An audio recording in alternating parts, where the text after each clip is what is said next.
Good morning. आज आप लोगों का एस ई क्लास में स्वागत है। हम लोग क्लास 10 के केमिस्ट्री फर्स्ट लेसन का आज 1.3 ये टॉपिक जो है पढ़ेंगे, जिस चैप्टर का नाम है रासायनिक प्रक्रिया और समीकरण।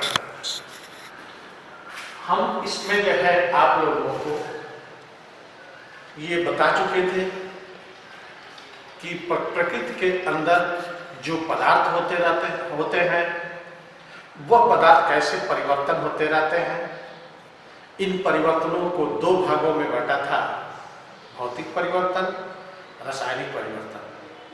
प्रत्येक का अंतर और उदाहरण दिया था।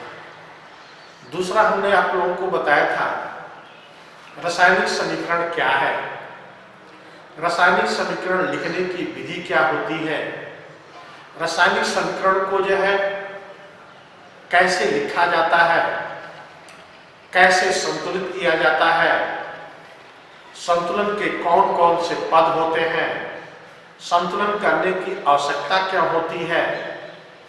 इसके बाद मैंने आपको बताया था कि किसी रासायनिक समीकरण को हम अधिक सूचनात्मक कैसे बनाएंगे। इसके लिए कई पद आप लोगों को समझाया था मैंने, तथा इस रासायनिक समीकरण से लाभ क्या है, इस रासायनिक समीकरण से हानि क्या है, यहां तक मैंने आप लोगों को जो है बता दिया था। अब उसके आगे का टॉपिक है हम लोगों का रासायनिक प्रक्रिया के प्रकार, काइंड्स ऑफ केमिकल रिएक्शन। रासायनिक प्रक्रिया किसे कहते हैं और इसके कितने प्रकार होते हैं। जैसा कि मैंने रासायनिक प्रक्रिया की परिभाषा दिया था कि जब दो या दो से अधिक तत्व या यौगिक आपस में अभिक्रिया करके एक नए पदार्थ बनाते हैं जिनका भौतिक व रासायनिक गुण मूल पदार्थ से भिन्न होता है, ऐसे होने वाले परमाणुओं का पुनर्विन्यास ही जो है रासायनिक प्रक्रिया कहलाती है। रासायनिक प्रक्रिया जो है के बाद उनके अणु संगठन में ऐसे परिवर्तन आ जाते हैं कि वह परिवर्तन मूल पदार्थ के अणुओं के संगठन से भिन्न होते हैं, तथा जिस कारक के द्वारा ये परिवर्तन होते हैं उस कारक को भी हम हटा दें तो वह ये अपने पूर्ववत स्थिति में नहीं आती। ऐसे ये इसके लक्षण मैंने बताया था। अब ये रासायनिक प्रक्रिया कितने प्रकार की होती है ये पढ़ें। ये रासायनिक प्रक्रिया निम्न प्रकार की होती है। पहला संयोजन या योगात्मक प्रक्रिया या योगात्मक प्रक्रिया इसको कहते हैं। संयोजन या योगात्मक प्रक्रिया, एडेड रिएक्शन इसको बोलते हैं। योगात्मक प्रक्रिया किसे कहते हैं? ऐसे रासायनिक प्रक्रिया जिसमें भाग लेने वाले जितने अभिकर्मक होते हैं वह अभिकर्मक जुड़कर एडेड होकर के एक ही प्रोडक्ट बनाते हैं, एक ही उत्पाद बनाते हैं। ऐसे क्रिया को हम योगात्मक प्रक्रिया कहते हैं। जैसे A प्लस B है कोई रिएक्टेंट, वो दोनों ही मिलकर के AB बनते हैं। यह योगात्मक प्रक्रिया है। योगात्मक प्रक्रिया की पहचान है कि जितने अभिकर्मक रिएक्टेंट होंगे वह रिएक्टेंट से मिलने वाला जो प्रोडक्ट होगा वह प्रोडक्ट सदैव एक हो। जैसे एग्जांपल के तौर पर जो है और देखा जाए हम लोग, पहला है 2N2 अर्थात N2 प्लस 3H2, यह भी मिलकर के बनेगा 2NH3 ammonia. Nitrogen gas, hydrogen gas दोनों एक होकर के जो है ये जो है एक गैस 2NH3 अमोनिया का निर्माण किया। इसलिए ये योगात्मक प्रक्रिया है। दूसरा एग्जांपल है आपका NH3 plus HCl is equal to NH4Cl। एक ही प्रोडक्ट यह भी बनना, इसलिए यह भी जो है योगात्मक प्रक्रिया। तीसरा, यदि हम वनस्पति तेल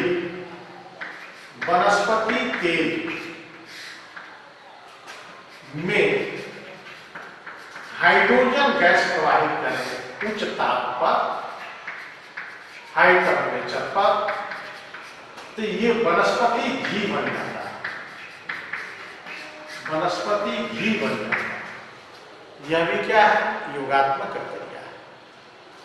अगला चौथा, CH2 double bond CH2 plus H2, ये जो है एथिलीन, अर्थात जो है एथिलीन पर जो है हम लोग हाइड्रोजन गैस प्रवाहित करेंगे तो CH3 सिंगल बॉन्ड CH3 बन जाएगा। ऐसे ये सभी की सभी प्रक्रियाओं में हम लोग देख रहे हैं कि इधर जो रिएक्टेंट है वो अलग रहेगा, लेकिन इससे बनने वाला जो प्रोडक्ट हो रहा है वो सदैव एक रहा है। ये जब एक प्रोडक्ट बनेगा तो हम समझ जाएंगे कि यह योगात्मक प्रक्रिया है। यही योगात्मक प्रक्रिया की पहचान होती है। जैसे आपसे समीकरण दे देंगे और उस समीकरण देने में आपको जो है आइडेंटिफाई करना होगा कि ये कौन सा रिएक्शन है, तो आप कैसे पहचानेंगे?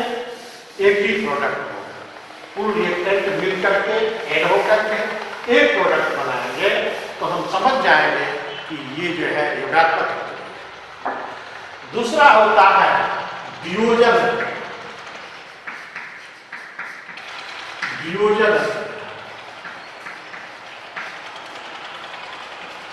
वियोजन प्रक्रिया किसे कहते हैं? ऐसे रासायनिक प्रक्रिया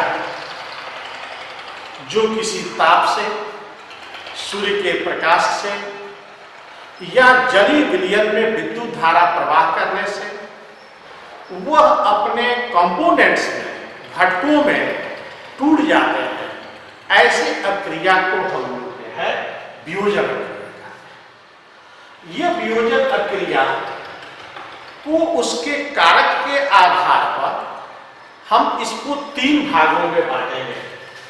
पहला होगा ऊष्मीय वियोजन। ऊष्मीय वियोजन किसको कहेंगे? ऐसे रासायनिक प्रक्रिया जिसमें अनुकर्मक को हम ताप दें तो वह ताप के कारण अपने छोटे छोटे कंपोनेंट्स में, घटकों में टूट जाए। इस ऊष्मीय प्रभाव के द्वारा टूट रहा है, इसलिए इसको हम लोग ऊष्मीय वियोजन कहते हैं। ये ऊष्मीय वियोजन को आइडेंटिफाई करने के लिए उसके एरो के ऊपर एक ऊष्मीय अंतराल या छोटा सा त्रिभुज के द्वारा हम उसको दर्शाएंगे। जैसे एग्जाम्पल में हम दे रहा हूं, CaCO3 इज इक्वल टू, त्रिभुज दे दें यहां पर, गर्म करने पर CaO प्लस CO2। ये क्या हुआ?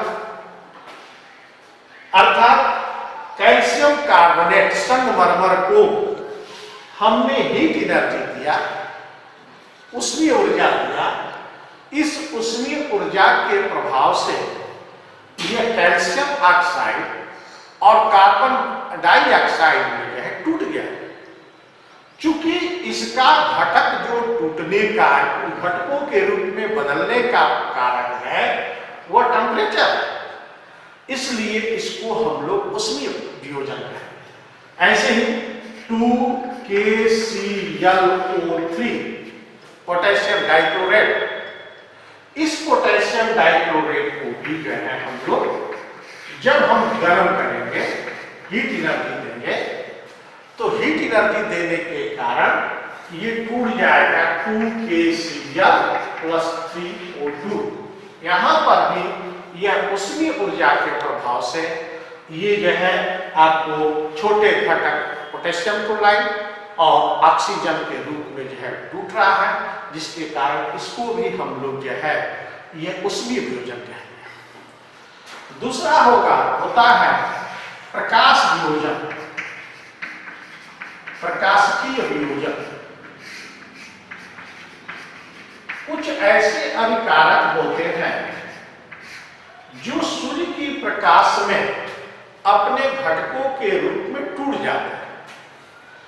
ऐसे सूर्य के प्रभाव से, सूर्य के किरणों से के प्रभाव से वियोजित होने वाले अभिक्रिया को हम लोग प्रकाशकीय वियोजन कहते हैं।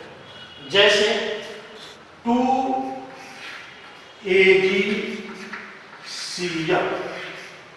अर्थात सिल्वर क्लोराइड को हम लोग सूर्य की रोशनी में, यहां पर लिख देंगे ऊपर, सूर्य प्रकाश, सनलाइट की उपस्थिति में यदि रख दें तो ये सनलाइट के प्रभाव से इसमें का Ag 2Ag अलग हो जाएगा, क्लोराइड का है ये अलग हो जाएगा। ऐसे यह Ag और क्लोरीन के रूप में विघटित टूट जा रहा है, इसके कंपोनेंट्स में जो है विघटित हो जा रहे हैं। ये विघटित किसके कारण हो रहे हैं? सूर्य प्रकाश से द्वारा हो रहा है, इसलिए इसको हम लोग प्रकाशकीय वियोजन कहेंगे। तीसरा है हम लोगों का प्रकाशकीय वियोजन के बाद विद्युत वियोजन या आयनिक वियोजन, इसको हम लोग कहेंगे। आयनिक वियोजन कुछ ऐसे अभिकारक होते हैं जिसके जलीय विलयन, एक्वा मीडियम्स में हम विद्युत धारा प्रवाह करें तो वो धन आयन और ऋण आयनों के रूप में आयनित हो जाते हैं। जैसे 2H2O ही ले लें एग्जाम्पल के तौर पर, यहां पर ये जो है विद्युत धारा के प्रभाव से, इलेक्ट्रिसिटी के प्रभाव से 2H power plus 2OH power minus के रूप में जो है 2OH अर्थात धन आयन ऋण आयन के रूप में आयनित हो गया। ऐसे ही जलीय विलयन में NaCl को भी हम लोग लेते हैं और NaCl को हम वियोजित करें तो Na power plus Cl power minus के रूप में वियोजित हो जाता है। ऐसे वियोजन की क्रिया को हम आयनिक वियोजन कहेंगे, जो आयनों के रूप में धन आयन और ऋण आयन के रूप में टूट जा रहे हैं, इसलिए इसको हम लोग आयनिक वियोजन कहते हैं। अब आपसे जो है ऐसे पूछा जाए कि वियोजन क्रिया किसे कहते हैं, ये कितने प्रकार के होते हैं, तो आप क्या लिखेंगे? ऐसे रासायनिक क्रिया जिसके अभिकर्मक किसी बाह्य कारक के द्वारा वो छोटे छोटे कंपोनेंट्स में या घटक में विघटित हो जाते हैं, ऐसे टूटने की क्रिया को हम लोग वियोजन कहते हैं। ये वियोजन निम्न 3 प्रकार के होते हैं। पहला ऊष्मीय वियोजन, दूसरा प्रकाशकीय वियोजन, तीसरा आयनिक वियोजन। हमने तीनों के बारे में बताया। ऊष्मीय वियोजन क्या है? ऊष्मीय प्रभाव से घटकों में टूटते हैं, ऊष्मीय वियोजन कहते हैं।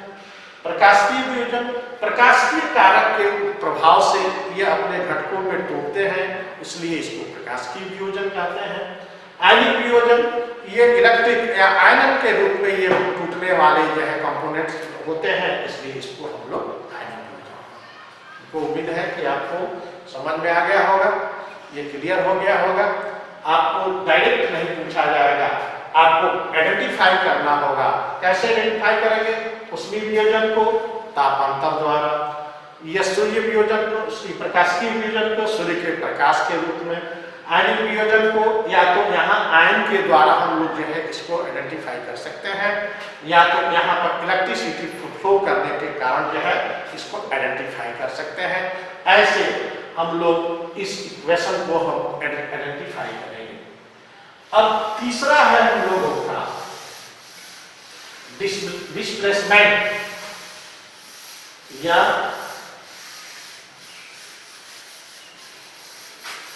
प्रतिस्थापन प्रक्रिया।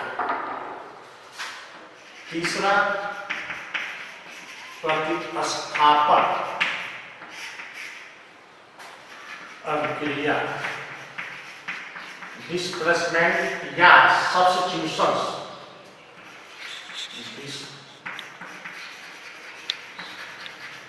रिएक्शन,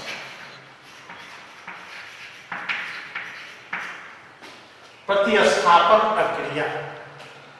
प्रतिस्थापन प्रक्रिया किसे कहते हैं?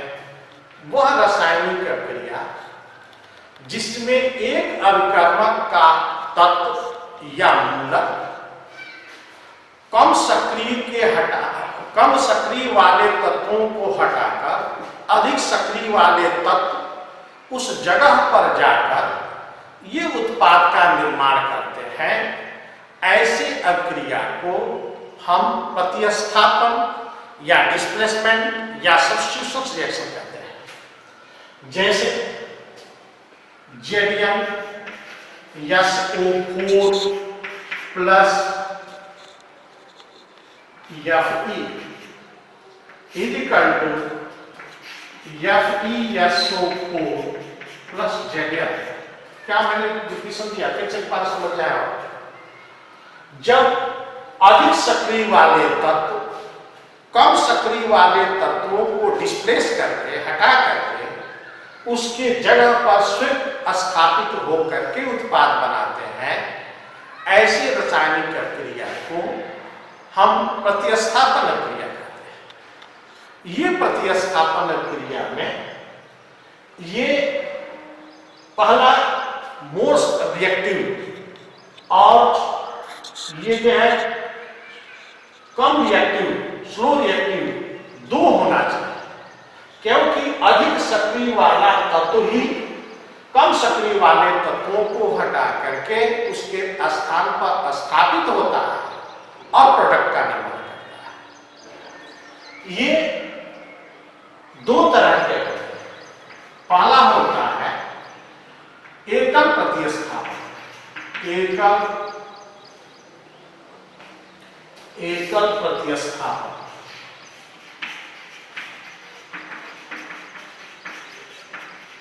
एकल प्रतिस्थापन में क्या होगा? इसमें जो डिस्प्लेसमेंट होने वाले तत्व होते हैं वो केवल एक ही होता है। जैसे CuSO4 plus Fe is equal to FeSO4 plus Cu। इसमें जो रिप्लेस हो रहा है वो केवल एक ही तत्व रिप्लेस हो रहा है, Cu। इसलिए ये जो है एकल रिप्लेसमेंट है, सिंगल रिप्लेसमेंट है। जो ऐसे भी इसको जो है पूछा जाएगा कि कॉपर सल्फेट के नीले विलयन में लोहे के छोटे छोटे कील को डाल देते हैं तो इसका नीला विलयन गायब होकर के काले में हो जाता है, क्यों? तो आप जवाब देंगे कि कॉपर सल्फेट में कॉपर की सक्रियता की अपेक्षा Fe की सक्रियता सबसे अधिक है, इसलिए Fe कॉपर को रिप्लेस कर दिया और वहां FeSO4 जैसे सोल्यूशन फॉर्मेट किया। ये FeSO4 सोल्यूशन फॉर्मेट होने से ये Cu4 का जो है नीला सोल्यूशन जो है ब्लू, ये जो है सोल्यूशन जो है निकल गया और उसके जगह पर ये लोहे का रंग काला होता है, इसलिए काले रंग का जो है ये कारण। आपसे कई कई ऐसे क्वेश्चन पूछे जाते हैं जो आपको इसी आधार पर एक्सप्लेनेशन करना होगा। जैसे हमने बोला कि कॉपर सल्फेट के नीले विलयन में लोहे के छोटे छोटे कील को लोग डालते हैं तो उसका नीला विलयन के जगह पर काला क्यों हो जाता है? आप क्या जवाब देंगे? क्योंकि कॉपर सल्फेट जो है में कॉपर कम सक्रिय है और आयरन या लोहा के कण जो है ज्यादा सक्रिय है। ये कॉपर को रिप्लेस कर देता है Fe और बनाता क्या है? FeSO4 बनाता है। इसलिए FeSO4 का सॉल्यूशन का कलर जो है काला हो जाता है और उसका नीला विलयन जो है हट जाता है। ऐसे आपको और भी एग्जाम्पल दिया जाएगा, प्रश्न पूछा जाएगा, हर साल बोर्ड में भी जो है आपको दिया जाता है। इस तरह के रिप्लेसमेंट में जो है दे देंगे।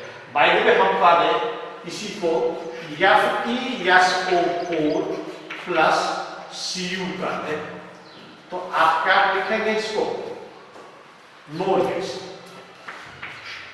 क्या लिखेंगे? No reaction. क्यों नो रिएक्शन हो गया? क्योंकि यह भी अपने आप में प्रबल या रिएक्टिव है, उसको Cu रिप्लेस नहीं कर सकता, इसलिए जो है हम इस रिएक्शन को आगे की तरफ नहीं ले पाएंगे। यहाँ पर Fe कॉपर जो है Fe को वो प्रतिस्थापित नहीं कर सकता है, केवल Fe कॉपर को प्रतिस्थापित कर सकता है। अब आपको मैं बता दूं कि रिप्लेस या प्रतिस्थापन करने वाले जो तत्व होते हैं वो कौन कौन है, किस आधार पर निर्भर करता है कि कौन सा तत्व किस तत्व को रिप्लेस कर सकता है। तो इसके लिए आप लोगों को जानना पड़ेगा कि जिस तत्व का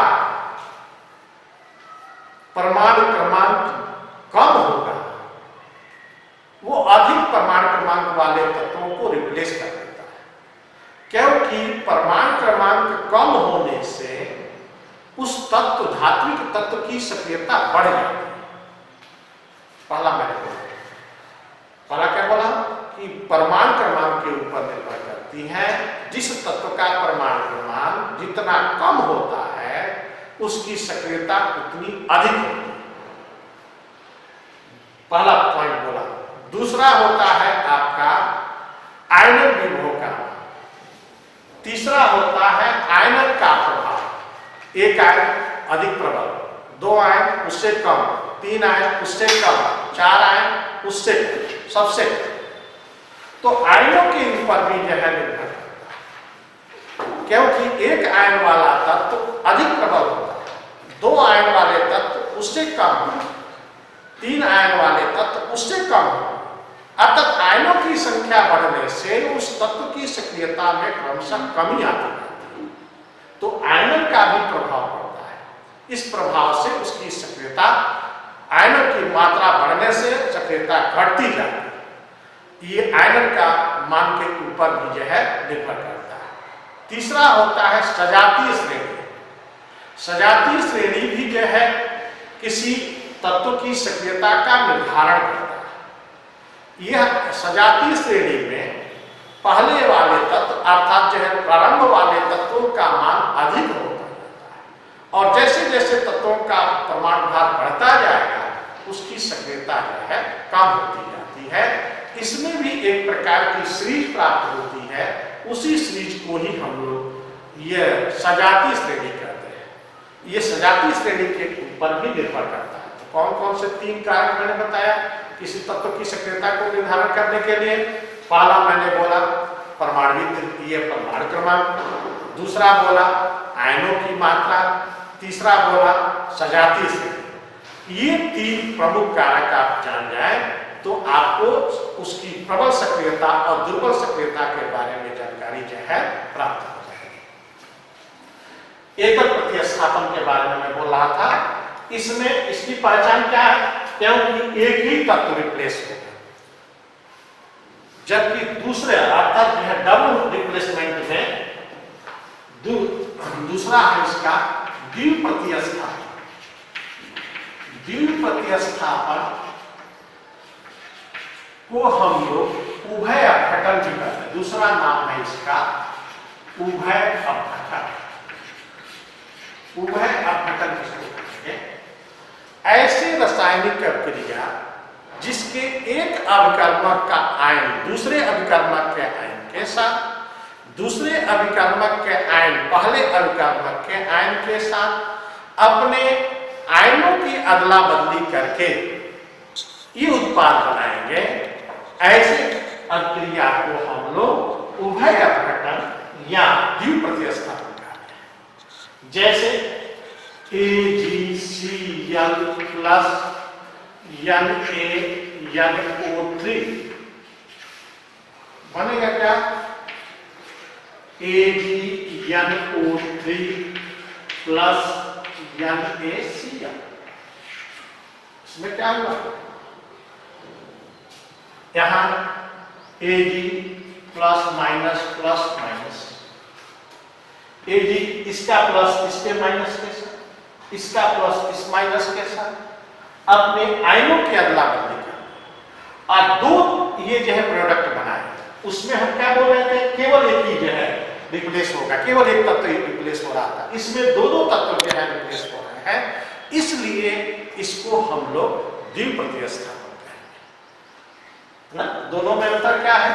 एक प्रतिस्थापन में मात्र केवल एक ही तत्व का रिप्लेसमेंट हो रहा है, जबकि ये द्विप्रतिस्थापन में यहाँ पर आयनों की अदला बदली हो करके दो दो ये जो है आयन या दो दो तरह के मूलक जो है यहाँ पर जो है प्रतिस्थापित हो रहे हैं।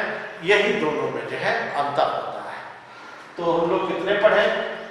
कौन कौन? पहला संयोजन अभिक्रिया, दूसरा वियोजन अभिक्रिया, तीसरा प्रतिस्थापन अभिक्रिया। वियोजन का 3 भाग मैंने बताया, प्रतिस्थापन का 2 भाग बताया, एकल प्रतिस्थापन, द्विप्रतिस्थापन। अब इसके बाद चौथा हम लोग पढ़ेंगे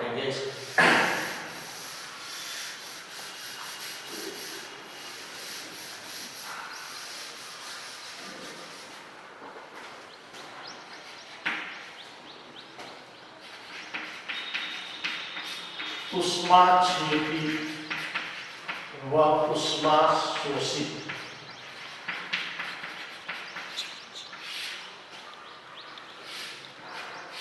चौथा, ऊष्माक्षेपी व ऊष्माशोषी रसायन। ऐसे रासायनिक अभिक्रिया जिसके अभिक्रिया के दौरान ऊष्मा निकलती है, ऐसे अभिक्रिया को ऊष्माक्षेपी अभिक्रिया कहते हैं। ऊष्माक्षेपी अभिक्रिया को लिखने के लिए जो उत्पाद बनते हैं, उस उत्पाद के अंत में धन चिन्ह के साथ उसका ऊष्मीय वैल्यू को लिख देते हैं। जैसे एग्जांपल के लिए ग्रेफाइट, जो कार्बन का अपर रूप होता है कार्बन, ये ग्रेफाइट के क्षण को हम लोग वायु की उपस्थिति में क्रिया कराएं तो ये ग्रेफाइट युक्त कार्बन ऑक्सीजन के साथ क्रिया करता है और क्रिया करके बनाता है CO2। इसके साथ 94 किलो कैलोरी ऊर्जा जो है, उसमें ऊर्जा जो है निकलती है। इससे ये तात्पर्य है कि कार्बन ऑक्सीजन आपस में क्रिया करने के दौरान इसमें से ऊष्मा निकला और उस ऊष्मा का मान पहले के अपेक्षा अधिक हो गया, जिससे हम ऊष्मीय मान को जान सके और उस ऊष्मीय मान को हम लोग अलग वैल्यू दिया, उसके वैल्यू को लिख दिया प्लस चिन्ह के साथ, तो हम समझ जाएंगे कि यह एक जो है ऊष्मीय वियोजन अभिक्रिया है। ऐसे ही आप लोग देखते होंगे कि चूने, काली चूना CaO को हम पानी में जब भिगोते हैं तो पानी खौलने लगता है, यहां तक कि आप हाथ भी डाल दें उसमें तो आपका हाथ जल जाएगा। क्यों? क्योंकि उसमें गर्माहट, ऊष्मा जो है निकल रही, उसमें कोई गर्म तो नहीं किया गया, लेकिन CaO2H2O के साथ क्रिया करके बुझा हुआ चूना CaOH का होल ट्वाइस बनाया और वो जो रासायनिक क्रिया के द्वारा उसमें से ऊष्मीय ऊर्जा निकली, जिसको हम लोग जो है ऊष्मा कहते हैं। क्या कहेंगे उसको, उष्माक्षेपी अभिक्रिया। दूसरा होता है आपका उष्माशोषी अभिक्रिया, ये एग्जांपल बन गया। दूसरा होगा उष्माक्षेपी का, और ये एग्जांपल हो गया। दूसरा है इसमें उष्माशोषी। उष्माशोषी में ऐसे भी रासायनिक अभिक्रिया होते हैं जो अभिक्रिया के दौरान उष्मा को ग्रहण करते हैं, लेते हैं। ये उष्माग्राही तरह के होने वाले रासायनिक अभिक्रिया को उष्माशोषी अभिक्रिया कहते हैं। जैसे C कार्बन प्लस H2, ये जो है CH2 जो है क्रिया करके बनाएगा CH2 माइनस ये जो है आपका 20,000 किलो कैलोरी ऊर्जा जो है ये लेता है। तो लेने के लिए यहां पर हम लोग जो है ऋण चिन्ह के द्वारा दर्शाएंगे, क्योंकि ये उष्मा ले रहा है इसलिए ये उष्माशोषी हुआ। और इसके वैल्यू को मैंने लिख दिया कि इतनी मात्रा में ये उष्मा ले रहा है इसलिए ये उष्माशोषी है। दोनों में क्या अंतर है, उष्माक्षेपी और उष्माशोषी में? इसमें अभिक्रिया के दौरान उष्मा निकलती, इसमें अभिक्रिया के दौरान उष्मा ली जाती। दूसरा अंतर है इस अभिक्रिया के बाद में जो है हम लोग धन चिन्ह का प्रयोग करते हैं, जबकि उष्माशोषी में जो है अभिक्रिया के लास्ट में जो हम ऋण चिन्ह का प्रयोग करते हैं। ये पहचान है जिससे हम आइडेंटिफाई कर सकते हैं कि ये रासायनिक अभिक्रिया उष्माशोषी है या उष्मा